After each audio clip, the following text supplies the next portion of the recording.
ನಿಮ್ಮ ಸತ್ಯ ಯುನಿಲೆಟ್ ಅಲ್ಲಿ ಫುಲ್ ಮೂನ್ ಸೇಲ್ ಜೂನ್ 29 ಒಂದು ದಿನ ಮಾತ್ರ. ಸತ್ಯ ಯುನಿಲೆಟ್.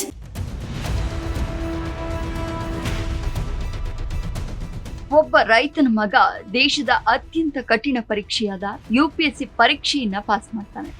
ಐಪಿಎಸ್ ಅಧಿಕಾರಿಯಾಗಿ ಸಾವಿರಾರು ಜನರ ಮೆಚ್ಚುಗೆಯನ್ನ ಗಳಿಸ್ತಾನೆ. ಆದರೆ ಎಲ್ಲರೂ ಕನಸು ಕಾಣುವ ಆ ಹುದ್ದೆಯನ್ನ ಬಿಟ್ಟು ರಾಜಕೀಯಕ್ಕೆ ಧುಮುಕ್ತಾನೆ. ಹೌದು, ಇಂದು ತಮಿಳುನಾಡು ರಾಜಕೀಯದಲ್ಲಿ ಸಾಕಷ್ಟು ಸದ್ದು ಮಾಡುತ್ತಿರುವ ಆ ವ್ಯಕ್ತಿಯೇ ಕೆ ಅಣ್ಣಾಮಲೈ. 1984 ಜೂನ್ 4 ತಮಿಳುನಾಡಿನ ಕರೂರ್ ಜಿಲ್ಲೆಯ ತೊಟ್ಟಂಪಟ್ಟಿ ಎಂಬ ಪುಟ್ಟ ಗ್ರಾಮದಲ್ಲಿ ಅಣ್ಣಾಮಲೈ ಜನಿಸಿದ್ರು. ಅವರ ಕುಟುಂಬ ಕೃಷಿಯನ್ನೇ ನಂಬಿಕೊಂಡಿತ್ತು.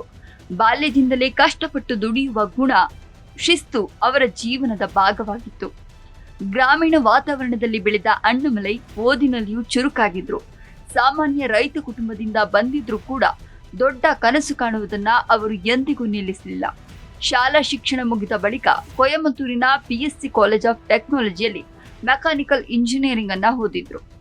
ನಂತರ ಭಾರತದ ಪ್ರತಿಷ್ಠಿತ ಸಂಸ್ಥೆಗಳಲ್ಲಿ ಒಂದಾದ ಐಐಎಂ ಲಕ್ನೋದಲ್ಲಿ ಎಂಬಿಎ ಪದವಿಯನ್ನ ಪಡೆದರು.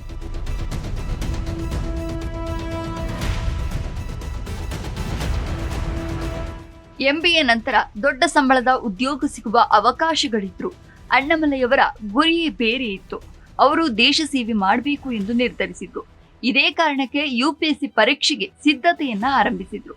2011ರಲ್ಲಿ ಅವರ ಪರಿಶ್ರಮ ಫಲವನ್ನ ನೀಡಿತು. ಯುಪಿಎಸ್ಸಿ ಪರೀಕ್ಷೆಯಲ್ಲಿ ಯಶಸ್ಸು ಸಾಧಿಸಿ ಅಂದರೆ ಐಪಿಎಸ್ಗೆ ಆಯ್ಕೆಯಾದರು. ಅವರಿಗೆ ಕರ್ನಾಟಕ ಕೇಡರ್ ಕೂಡ ದೊರೆಯಿತು. ಕರ್ನಾಟಕದಲ್ಲಿ ಸೇವೆ ಸಲ್ಲಿಸುವಾಗ ಅಣ್ಣಾಮಲೈ ಅತ್ಯಂತ ಪ್ರಾಮಾಣಿಕ ಮತ್ತು ಕಠಿಣ ಅಧಿಕಾರಿಯಾಗಿ ಹೆಸರನ್ನ ಗಳಿಸಿದ್ರು. ಉಡುಪಿ ಮತ್ತು ಚಿಕ್ಕಮಗಳೂರು ಜಿಲ್ಲೆಗಳ ಪೊಲೀಸ್ ಅಧೀಕ್ಷಕರಾಗಿ ಕೆಲಸವನ್ನ ಮಾಡಿದ್ರು. ಅಪರಾಧಿಗಳ ವಿರುದ್ಧ ಯಾವುದೇ ಒತ್ತಡಕ್ಕೂ ಮಣಿಯದೆ ಕಾರ್ಯನಿರ್ವಹಿಸುತ್ತಿದ್ದ ಕಾರಣ ಜನರು ಅವರನ್ನ ಸಿಂಗಂ ಎಂದು ಕರೆಯಲು ಆರಂಭಿಸಿದ್ರು.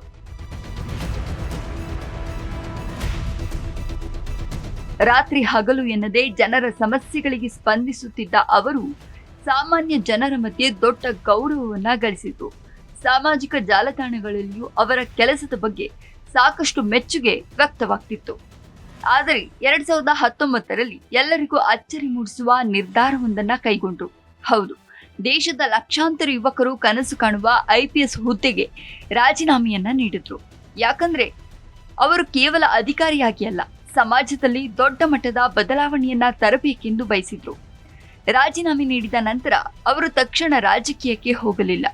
ಮೊದಲು ಕೋ ಟ್ಯಾಲೆಂಟ್ ಮತ್ತು ಲೀಡರ್ಶಿಪ್ ಎಂಬ ಸಂಸ್ಥೆಯ ಮೂಲಕ ಯುವಕರಿಗೆ ನಾಯಕತ್ವ ತರಬೇತಿಯನ್ನ ನೀಡುವ ಕೆಲಸಗಳಿಗೆ ತೊಡಗಿಕೊಂಡ್ರು. ಗ್ರಾಮೀಣ ಯುವಕರು, ವಿದ್ಯಾರ್ಥಿಗಳು ಹಾಗೂ ಹೊಸ ಉದ್ಯಮಿಗಳಿಗೆ ಮಾರ್ಗದರ್ಶನವನ್ನ ನೀಡುತ್ತಿದ್ರು. ಈ ಅವಧಿಯಲ್ಲಿ ಇವರು ರಾಜ್ಯದ ವಿವಿಧ ಭಾಗಗಳಿಗೆ ಭೇಟಿ ನೀಡಿ ಜನರ ಸಮಸ್ಯೆಗಳನ್ನ ಹತ್ತಿರದಿಂದ ಅರಿತುಕೊಂಡ್ರು. ಇದೇ ಸಮಯದಲ್ಲಿ ಸಾರ್ವಜನಿಕ ಜೀವನದಲ್ಲಿ ಅವರ ಜನಪ್ರಿಯತೆ ಮತ್ತಷ್ಟು ಹೆಚ್ಚಾಯಿತು.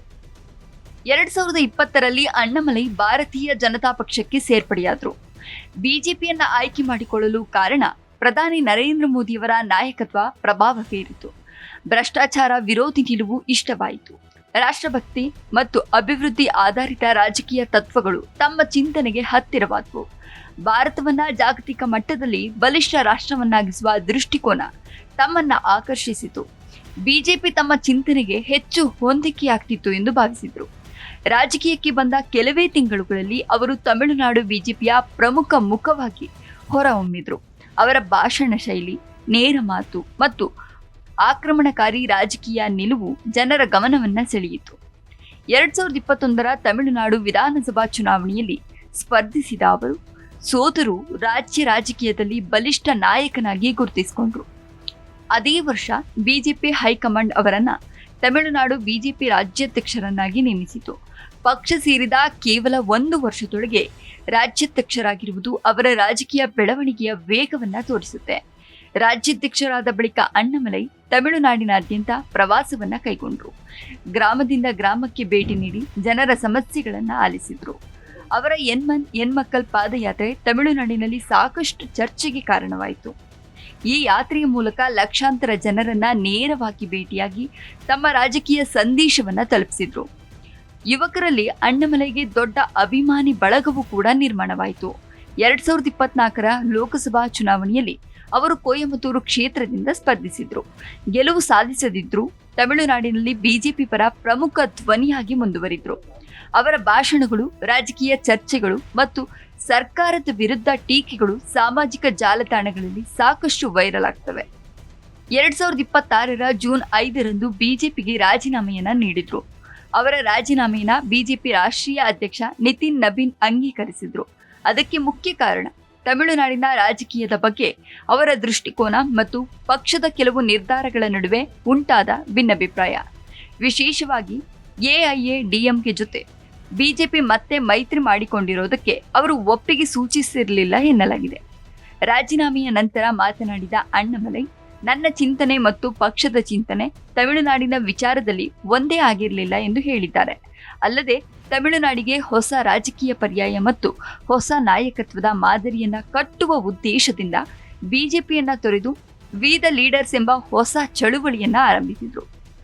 ಅವರ ಮಾತಿನ ಪ್ರಕಾರ ಇದು ವೈಯಕ್ತಿಕ ಹುದ್ದೆ ಅಥವಾ ಅಧಿಕಾರಕ್ಕಾಗಿ ತೆಗೆದುಕೊಂಡ ನಿರ್ಧಾರವಲ್ಲ, ಬದಲಾಗಿ ತಮ್ಮ ರಾಜಕೀಯ ನಂಬಿಕೆಗಳಿಗೆ ಅನುಗುಣವಾಗಿ ತೆಗೆದುಕೊಂಡ ಹೆಜ್ಜೆಯಾಗಿದೆ.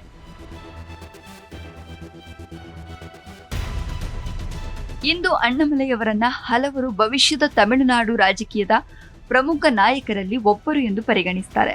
ರೈತನ ಮಗನಾಗಿ ಆರಂಭವಾದ ಜೀವನ ಯುಪಿಎಸ್ಸಿ ಪಾಸ್ ಮಾಡಿ ಐಪಿಎಸ್ ಅಧಿಕಾರಿಯಾಗಿ ಅಲ್ಲಿಂದ ರಾಜಕೀಯಕ್ಕೆ ಬಂದು ಲಕ್ಷಾಂತರ ಜನರ ಗಮನವನ್ನ ಸೆಳೆದ ನಾಯಕನಾದ್ರು. ಅಣ್ಣಾಮಲೈ ಅವರ ಜೀವನ ನಮಗೆ ಒಂದು ವಿಷಯವನ್ನ ಹೇಳುತ್ತೆ. ಕನಸು ದೊಡ್ಡದಿದ್ದರೆ ಹಿನ್ನೆಲೆ ಸಣ್ಣದಾಗಿದ್ರು ಯಶಸ್ಸು ಸಾಧ್ಯ ಎನ್ನುವಂಥದ್ದು. ಅವರ ಕತೆ ಪರಿಶ್ರಮ, ಶಿಕ್ಷಣ, ನಾಯಕತ್ವ ಮತ್ತು ಹೊಸ ಸವಾಲುಗಳನ್ನು ಸ್ವೀಕರಿಸುವ ಧೈರ್ಯದ ಉದಾಹರಣೆಯಾಗಿದೆ.